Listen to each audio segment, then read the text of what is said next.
J'ai dépensé 200 000 € pour le mariage de ma fille en Corse. Mais au dîner de répétition, elle m'a dit, « Assieds-toi à l'arrière avec les traiteurs, papa. Tu nous fais honte. » Elle a donné mon argent à son mari. Le lendemain matin, j'avais 212 appels manqués. J'ai dépensé 200 000 € pour le mariage de ma fille en Corse.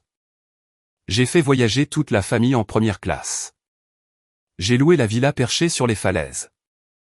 J'ai payé les fleurs, le photographe, le quatuor à cordes et la robe sur mesure. Elle a changé d'avis environ 3 fois. Mais quand je suis arrivé au dîner de répétition, ma fille m'a regardé droit dans les yeux et m'a dit, « Il n'y a pas de place pour toi à la table familiale, papa. Tu peux t'asseoir à l'arrière avec les traiteurs. Essaie de ne pas nous faire honte. » Elle avait l'intention de m'effacer de son mariage depuis le jour où j'avais fait le chèque. Le lendemain matin, j'avais 212 appels manqués. Je m'appelle Georges Dubois. J'ai 68 ans. Au cours des 5 dernières années, j'ai laissé ma famille me traiter comme un distributeur automatique de billets à la retraite, doté d'un cœur qui bat.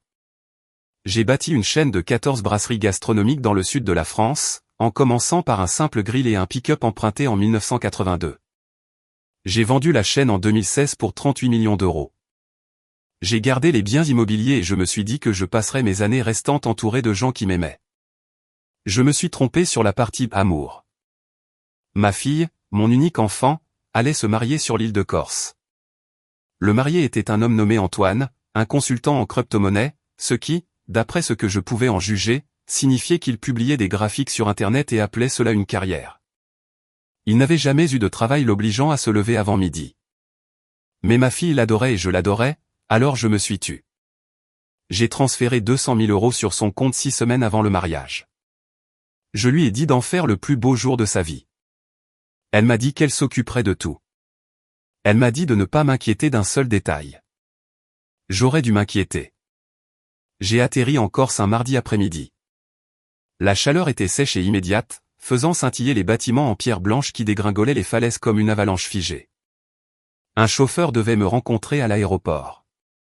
Personne n'est venu.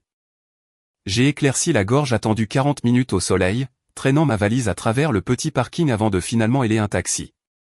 Le chauffeur parlait à peine français, mais il connaissait le nom de la villa. Tout le monde la connaissait. C'était la location la plus chère de l'île, un vaste domaine perché au bord de la caldeira avec une piscine à débordement qui semblait se jeter directement dans la mer Égée. J'avais payé 45 000 € pour cette nuit. Quand je suis arrivé, le portail était fermé à clé. Une jeune femme en polo noir avec une tablette m'a arrêté. « Non » a-t-elle demandé sans lever les yeux. « Georges Dubois » ai-je dit. Le père de la mariée. Elle a parcouru sa liste. Son doigt est descendu une fois, puis encore, puis une 3e fois. Elle a froncé les sourcils. « Je suis désolé, monsieur. Je ne vois pas votre nom sur la liste d'hébergement des invités. Êtes-vous sûr de loger à la villa ? Je l'ai fixé. J'avais payé pour la villa. Mon nom figurait sur le bail.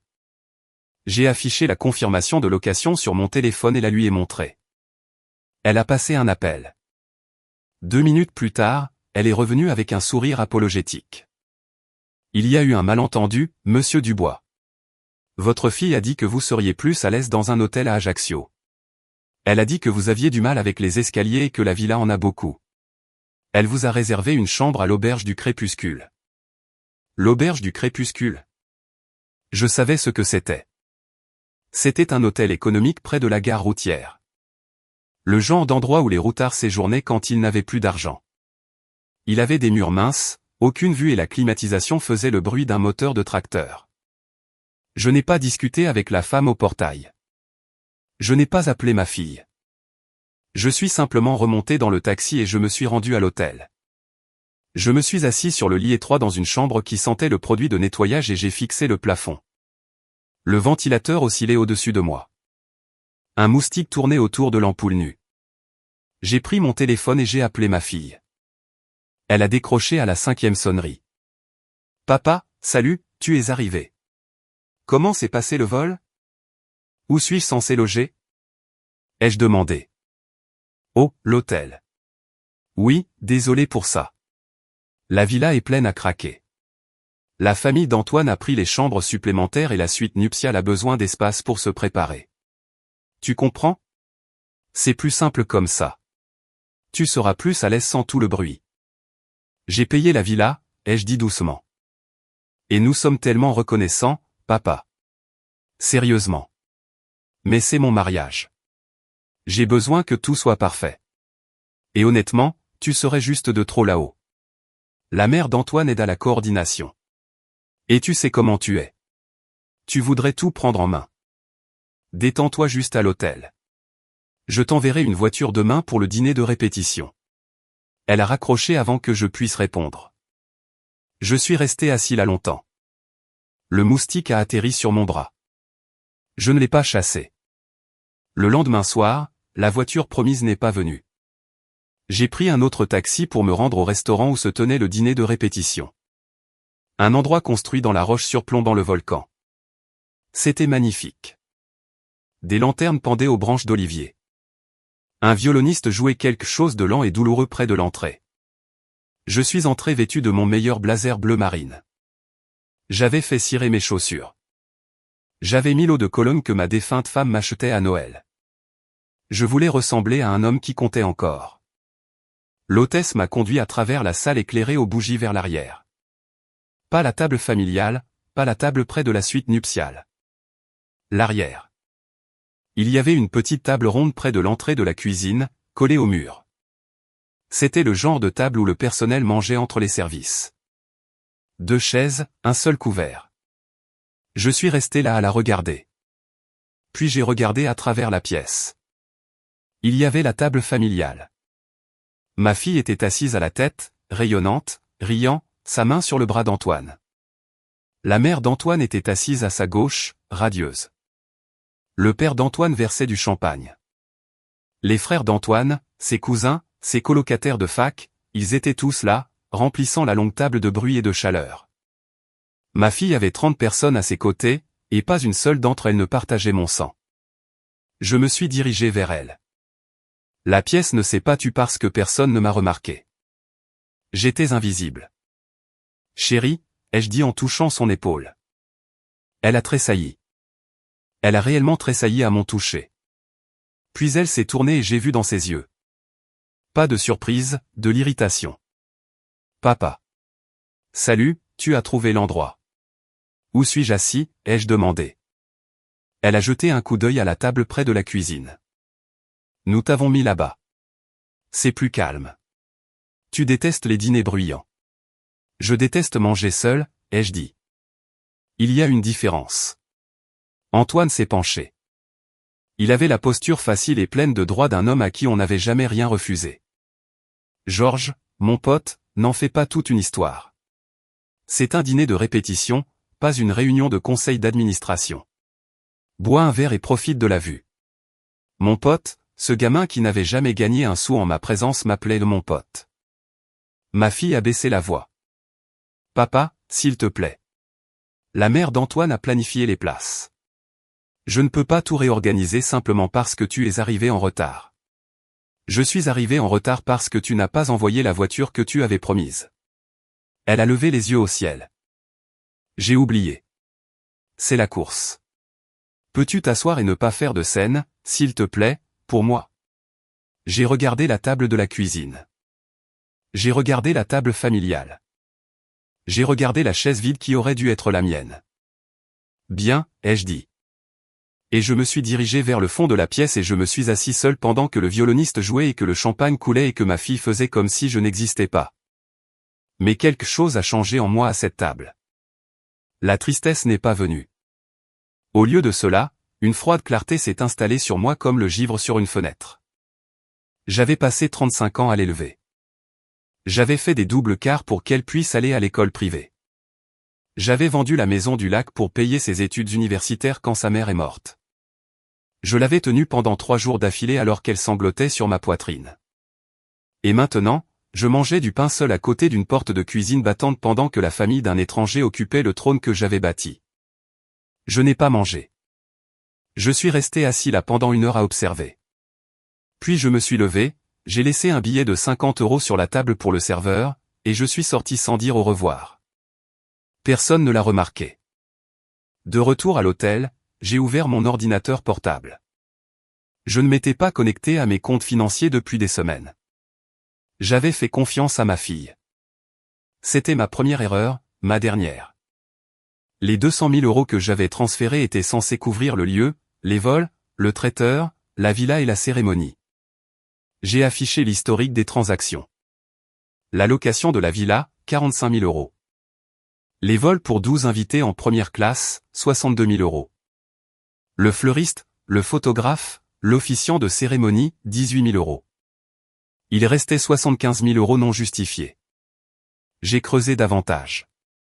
J'ai trouvé des prélèvements sur la carte de crédit supplémentaire que je lui avais donnée pour les urgences, une bijouterie à Athènes, 22 000 € pour un collier sur mesure, une boutique de vêtements pour hommes, 8 000 € pour le costume de mariage d'Antoine. Un acompte pour la location d'un yacht de luxe, 15 000 €. Un virement bancaire vers un compte que je ne reconnaissais pas, 30 000 €. La ligne de libellé indiquait « Capital de démarrage pour l'entreprise Antoine ». Elle avait donné 30 000 € de mon argent à Antoine pour une start-up. Elle finançait le prochain échec de son mari avec mon argent de retraite, et elle n'avait même pas pris la peine de demander. J'ai fermé l'ordinateur portable. Je me suis dirigé vers la fenêtre et j'ai regardé la sombre silhouette du volcan de l'autre côté de l'eau. Il était en sommeil depuis des décennies. Moi aussi. J'ai pris mon téléphone et j'ai appelé Maître Martin Leroy, mon avocat, et l'homme qui avait géré toutes les affaires que j'avais conclues. Il a répondu à la deuxième sonnerie, malgré le décalage horaire. « Georges, ne devriez-vous pas être en train de boire un pastis sur une falaise quelque part ? Martin, j'ai besoin que tu fasses 3 choses. Premièrement, gèle la carte supplémentaire. Signale-la comme compromise. Deuxièmement, prépare une révocation complète du trust testamentaire que j'ai mis en place pour ma fille. Je veux qu'elle soit retirée en tant que bénéficiaire d'ici demain matin. Troisièmement, appelle la société de gestion immobilière qui s'occupe de mes immeubles de restaurant. Je veux que des procédures d'expulsion soient engagées pour l'établissement de Saint-Germain-des-Prés. » Il y eut un silence. « L'établissement de Saint-Germain-des-Prés » a répété Martin lentement. « C'est celui qu'Antoine utilise pour son restaurant éphémère, n'est-ce pas ? » Oui. Et comme il n'a pas payé le loyer depuis 4 mois, et que je le couvrais discrètement, il est temps qu'il apprenne ce que signifie réellement un contrat de location. Georges, es-tu sûr ? C'est ta fille. Elle était ma fille hier. Aujourd'hui, c'est une femme qui m'a mis à côté de la cuisine et a donné mon argent à un homme qui m'appelle mon pote. Fais-le, Martin. J'ai raccroché.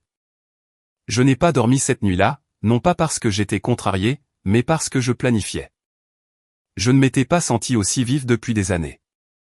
Le mariage était prévu pour le samedi soir. J'avais 2 jours. Le jeudi matin, j'ai quitté l'hôtel économique et je me suis enregistré aux suites panoramiques de Porto Vecchio, le plus bel hôtel de l'île. J'ai réservé la suite d'exception, celle avec la piscine privée et la vue panoramique sur la caldeira. J'ai payé avec ma propre carte. Cela faisait du bien de dépenser de l'argent pour moi-même pour la première fois depuis des années. J'ai fait repasser mon costume bleu marine. J'ai acheté une nouvelle paire de chaussures italiennes dans une boutique à Porto Vecchio. Je me suis fait couper les cheveux chez le barbier de l'hôtel. Quand je me suis regardé dans le miroir, je n'ai pas vu le vieil homme fatigué que ma fille avait poussé dans un coin. J'ai vu l'homme qui avait bâti un empire à partir d'un grill à charbon et d'un rêve. Puis j'ai passé des appels. La villa où logeait ma fille avait été réservée en vertu d'un contrat de location à mon nom et avec ma carte de crédit. J'ai appelé la société de gestion et les ai informés que la carte enregistrée avait été compromise et que je contestais toutes les transactions. La société de gestion a appelé ma fille. Ils lui ont donné 24 heures pour fournir un nouveau mode de paiement ou quitter les lieux. J'ai appelé la compagnie aérienne. Les 12 billets d'avion retour en première classe avaient été réservés sur mon compte de fidélité. Je les ai annulés. Tous. Chaque siège. J'ai réservé un seul billet en première classe pour moi-même. J'ai appelé le traiteur. Le dîner de réception à 28 000 €. Ma carte. J'ai appelé et je leur ai dit que l'événement était annulé en raison d'un litige de facturation. Ils étaient contractuellement obligés de vérifier avec le titulaire de la carte. J'étais le titulaire de la carte. Le traiteur a appelé ma fille. Ils lui ont dit que le repas était annulé à moins que quelqu'un ne paie intégralement avant vendredi midi. Le jeudi soir, le mariage parfait de ma fille saignait de toutes parts. La villa menaçait d'expulsion. Le traiteur s'était retiré. Les vols de retour avaient disparu. Et la carte de crédit qu'elle utilisait pour couvrir les dépenses de dernière minute était un morceau de plastique inerte. Mon téléphone a sonné à 21h. C'était elle. Papa. Sa voix était différente maintenant. Le dédain désinvolte avait disparu. À sa place, quelque chose de tendu, de contrôlé, tenant à peine. Il se passe quelque chose d'étrange. La carte de crédit ne marche plus. Les gens de la villa disent qu'on doit partir. Le traiteur a annulé. Qu'est-ce qui se passe? Oh, ma chère, ai-je dit, gardant ma voix douce, paternelle. Cela semble stressant. As-tu essayé d'appeler la banque? Je les ai appelés. Ils ont dit que le titulaire principal de la carte l'avait signalé volé. Papa, tu es le titulaire principal de la carte. Ah bon? Je ne me souviens plus. Tu sais, ma mémoire n'est plus ce qu'elle était. C'est ce que tu as dit à la mère d'Antoine, n'est-ce pas? Que je deviens étourdi. Que je divague. Silence. Je pouvais entendre sa respiration. Comment sais-tu ce que j'ai dit à la mère d'Antoine? Je sais tout, chérie. Je sais pour le collier à 22 000 euros. Je sais pour les 30 000 euros que tu as virés à l'entreprise d'Antoine. Je sais pour la location du yacht. Je sais que tu as dit au personnel de la villa que j'avais des problèmes avec les escaliers pour que tu puisses donner ma chambre au colocataire d'Antoine. Et je sais que tu m'as mis à la table de la cuisine parce que tu avais honte de moi. Papa, Laisse-moi finir. Je sais aussi qu'Antoine n'a pas payé le loyer de l'espace restaurant de Saint-Germain-des-Prés depuis 4 mois. Mon espace, mon immeuble. Et je sais que le restaurant éphémère qu'il y dirigeait perd de l'argent chaque semaine. Tu veux savoir comment je le sais? Parce que je payais les factures de service public. Je couvrais son déficit. Et aucun de vous ne m'a jamais dit merci. Papa, s'il te plaît. Le mariage est dans 2 jours. Tu ne peux pas faire ça. Je te rembourserai. Je réparerai tout. Rallume juste les cartes. Je ne peux pas faire ça. La banque exige que je me présente en personne avec 2 pièces d'identité pour réactiver un rapport de carte volée. Et l'agence la plus proche est à Athènes. C'est un trajet en ferry et un vol. Je ne pense pas que mes vieux os puissent supporter le voyage. Tu sais comment je suis. Tu fais ça exprès, a-t-elle murmuré. Je protège mes biens, ai-je dit. Quelque chose que j'aurais dû faire il y a longtemps. Qu'est-ce que tu veux de moi, papa? Des excuses. D'accord. Je suis désolé. Je suis désolé pour la table. Je suis désolé pour l'hôtel. C'est ce que tu veux entendre? Je ne veux rien entendre, chérie. Je veux voir quelque chose. Je veux voir si ma fille peut se tenir sur ses 2 pieds sans que mon portefeuille ne la soutienne. Considérez cela comme mon cadeau de mariage. Le cadeau de l'indépendance. J'ai raccroché. Vendredi, ce fut le chaos. Je l'ai regardé se dérouler depuis la terrasse de ma suite. Sirotant un café et lisant un roman que ma femme avait aimé. La direction de la villa a envoyé un représentant pour récupérer les clés. Ma fille a supplié, pleuré, crié. Antoine a tenté de négocier. Il a proposé de payer la moitié. Le gérant a demandé une carte de crédit. Antoine n'en avait aucune qui fonctionnait. Les amis de ma fille ont commencé à paniquer, à rassembler de l'argent liquide, à appeler leurs parents. 12 personnes se sont retrouvées soudainement sans abri sur l'une des îles les plus chères de la Méditerranée. Ils ont trouvé des chambres économiques, réparties dans 3 hôtels différents de l'autre côté de l'île. La suite nuptiale a été séparée. La chorégraphie répétée du mariage parfait s'effondrait comme un château de sable dans la marée. L'annulation du traiteur fut le vrai coup dur. Le samedi matin, ma fille a appelé tous les restaurants de l'île. La plupart étaient complets. Les quelques-uns qui pouvaient accueillir un groupe de mariage de 60 personnes ont proposé des prix qui la firent halter. Elle n'avait pas l'argent. Antoine n'avait pas l'argent. Les parents d'Antoine, qui avaient vécu dans l'opulence toute la semaine grâce à ma générosité, se sont soudainement souvenus qu'ils avaient un revenu fixe. À midi, le samedi, 6 heures avant la cérémonie, mon téléphone a sonné à nouveau. Ce n'était pas ma fille, c'était Antoine. Georges. Sa voix tremblait. La confiance avait disparu. Je sais que vous êtes en colère. Et je sais que je n'ai pas été le gendre que vous vouliez, mais s'il vous plaît, c'est votre petite fille. Ne gâchez pas son jour de mariage. Tout ce dont vous avez besoin de moi, je le ferai. Je signerai n'importe quoi. N'importe quoi, ai-je demandé. N'importe quoi. Très bien. Voici ce dont j'ai besoin. Premièrement, un compte rendu complet de chaque euro que j'ai transféré avec les reçus. Deuxièmement, un billet à ordre signé pour les 30 000 euros que vous avez pris pour votre start-up avec intérêt. Troisièmement, vous quitterez ma propriété de Saint-Germain-des-Prés dans les 30 jours. Quatrièmement, vous ne me référerez plus jamais comme mon pote, champion, ou tout autre mot qui suggère que nous sommes égaux. Vous m'appellerez Monsieur Dubois, ou Monsieur. Et cinquièmement, ma fille viendra à mon hôtel, s'assiera en face de moi, me regardera dans les yeux, et expliquera pourquoi elle a pensé qu'il était acceptable de me cacher de son mariage comme une tache sur une robe blanche. Antoine est resté silencieux un long moment. Et si nous sommes d'accord sur tout cela, alors je paierai pour le dîner de réception. Je ne paierai rien d'autre. La cérémonie, les fleurs, la musique. C'est votre problème. Débrouillez-vous. Vous vouliez être un entrepreneur. Voici votre chance d'improviser. Je vais lui parler, dit Antoine. Vous avez 1 heure. 40 minutes plus tard, on a frappé à la porte de ma chambre d'hôtel. J'ai ouvert. Ma fille se tenait là, dans une robe d'été en coton, sans maquillage, les cheveux attachés. Elle avait l'air jeune. Elle avait l'air effrayée. Elle ressemblait à la petite fille qui montait sur mes genoux pendant les orages. « Je peux entrer ?» a-t-elle demandé. J'ai reculé. Elle s'est assise au bord du canapé. Je me suis assis sur la chaise en face d'elle. La caldeira s'étendait derrière moi à travers les portes vitrées, bleues et infinies. « Je suis désolé » a-elle dit. Les mots sont sortis craqués, brisés. « Je suis tellement désolé, papa. » Pourquoi précisément? Elle a tressailli à la précision de la question. Pour la table, pour l'hôtel, pour ne pas avoir envoyé la voiture, pour ne pas avoir mis ton nom sur la liste de la villa, pour l'argent que j'ai donné à Antoine, pour tout cela.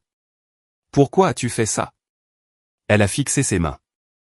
Sa bague de fiançailles, celle que j'avais aidé Antoine à s'offrir avec un prêt discret qu'il n'a jamais remboursé, a capté la lumière. La mère d'Antoine, elle me montait la tête depuis des mois. Elle disait que tu essaierais de contrôler le mariage. Elle disait, les vieux hommes veulent toujours être le centre d'attention. Elle disait que si je te donnais trop d'accès, tu prendrais le dessus et que tout tournerait autour de toi. Et je l'ai cru. Je l'ai cru parce que c'était plus facile que de prendre ta défense. J'ai été lâche, papa. J'ai choisi le chemin de la moindre résistance, et ce chemin t'a écrasé. Et l'argent, les 30 000 euros? Elle a fermé les yeux. Antoine a dit qu'il avait besoin de capital. Il a dit que le restaurant était sur le point de décoller. Je voulais le croire. Je voulais croire que j'épousais un homme qui pourrait réussir. Alors, j'ai pris ton argent et je l'ai investi dans son rêve. Je n'ai pas demandé parce que je savais que tu dirais non. Et je ne voulais pas entendre non. Je l'ai regardé longtemps. J'ai pensé à sa mère. J'ai pensé à la promesse que j'avais faite au chevet de sa mère. Prends soin de notre fille, Georges. Elle aura besoin de toi plus qu'elle ne le sait. Lève-toi, ai-je dit. Elle s'est levée. Viens ici. Elle s'est approchée. J'ai pris ses mains. Elle tremblait. Ta mère aurait honte de toi aujourd'hui, ai-je dit. Elle a laissé échapper un sanglot. Mais elle me dirait aussi de te donner une dernière chance. Alors, je le ferai. Mais tu dois comprendre quelque chose. L'homme que tu as rencontré à l'aéroport, celui qui t'a laissé le fourrer dans un hôtel économique et l'asseoir à côté de la cuisine, cet homme a disparu. Il est mort à ce dîner de répétition. L'homme assis devant toi maintenant a des conditions. Quelles conditions? Tu rembourseras chaque euro mal utilisé. Peu importe si cela prend 5 ans. Tu mettras en place un plan de paiement avec Martin. Tu excluras la mère d'Antoine de nos décisions familiales. Elle n'a pas son mot à dire sur la façon dont je suis traité. Et tu ne me mettras plus jamais au fond de la pièce. Ni à un dîner, ni à une fête, ni à l'hôpital. Je suis ton père. Je marche à tes côtés ou je ne marche pas du tout. Je comprends, a-t-elle murmuré. Encore une chose. Antoine signe le billet à ordre avant la cérémonie. S'il refuse, il n'y a pas de dîner de réception. Et je pars pour de bon. Elle a hoché la tête. Elle a essuyé son visage. Elle m'a serré dans ses bras. Je l'ai laissé faire. Je n'ai pas répondu à l'étreinte au début, mais ensuite j'ai senti son corps trembler de sanglots, et le vieil instinct a refait surface. J'ai passé mes bras autour d'elle et je l'ai tenue comme je le faisais quand elle était petite, comme je le faisais quand sa mère est morte. Ne me fais pas regretter cela, ai-je dit dans ses cheveux. Je ne le ferai pas, papa. Je promets. Elle est partie. 1 heure plus tard, Antoine est apparu à ma porte avec le billet à ordre signé, un compte rendu imprimé de chaque euro, et une expression qui ressemblait beaucoup à de l'humilité authentique. Il m'a appelé Monsieur Dubois. Il m'a appelé Monsieur. Il ne m'a pas appelé mon pote. Le mariage a eu lieu. Ce n'était pas la grande production que ma fille avait prévue. Les fleurs étaient des fleurs sauvages cueillies au bord de la route par la suite nuptiale ce matin-là. La musique était celle d'un guitariste local qui jouait pour des pourboires dans un café à Porto Vecchio. La cérémonie a eu lieu sur un belvédère public au coucher du soleil, gratuitement, avec des touristes regardant et applaudissant aux côtés des invités. Le dîner a eu lieu au restaurant de mon hôtel. J'ai payé pour cela. L'addition était de 6200 €, une fraction de ce qu'ils avaient prévu de dépenser. Mais voici le fait, c'était magnifique. C'était réel. Ma fille a marché sur un chemin de pierre sans tapis d'allée, sans arche à 10 000 €, sans pétales de rose venues d'Équateur. Elle a marché vers son avenir en sandales plates sur d'anciennes roches volcaniques. Et quand elle a atteint la fin, elle n'a pas regardé Antoine en premier. Elle m'a regardé. Elle a souri. Et pour la première fois depuis longtemps, j'ai cru à ce sourire. Je me suis assis à la table familiale. Première chaise à gauche, juste à côté de la mariée. La mère d'Antoine était assise à 3 tables de distance. Elle ne m'a pas parlé de toute la soirée. C'était le meilleur cadeau de mariage que j'ai reçu. Après la réception, je suis retourné à ma suite seul. Les étoiles au-dessus de la Corse étaient absurdes. D'épais amas de blanc dispersés sur un ciel si sombre qu'il ressemblait à de l'encre mouillée. Je me suis tenu sur la terrasse et j'ai pensé à ma femme. J'ai pensé à la petite fille qui me tenait la main pour traverser la rue. J'ai pensé à la femme qui m'avait banni à la table de la cuisine. Elles étaient la même personne. C'était la cruauté et la grâce de la parentalité. J'ai pris l'avion pour rentrer chez moi le lendemain matin, en première classe, seul. Ce fut le vol le plus paisible de ma vie. 3 semaines plus tard, Antoine a quitté la propriété de Saint-Germain-des-Prés. Il a trouvé un vrai travail, un vrai de 9 h à 17 h dans une entreprise de logistique. Il détestait ça, mais il se présentait tous les jours. Ma fille a effectué le premier paiement du billet à ordre. C'était 400 €. C'était peu, mais c'était le sien. 6 mois plus tard, ils m'ont invité à Noël. Je suis entré par la porte d'entrée. Ma place était dressée en bout de table. Ma petite fille, née en octobre, dormait dans un berceau à côté de ma chaise. Il l'avait appelée Léa, en hommage à sa grand-mère, à ma femme. Je me suis assis. J'ai regardé la dinde.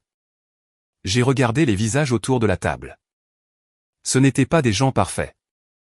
Ils m'avaient profondément blessé, mais ils essayaient.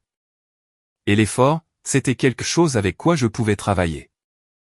Je n'ai pas dépensé 200 000 € pour un mariage. J'ai dépensé 200 000 € pour une leçon.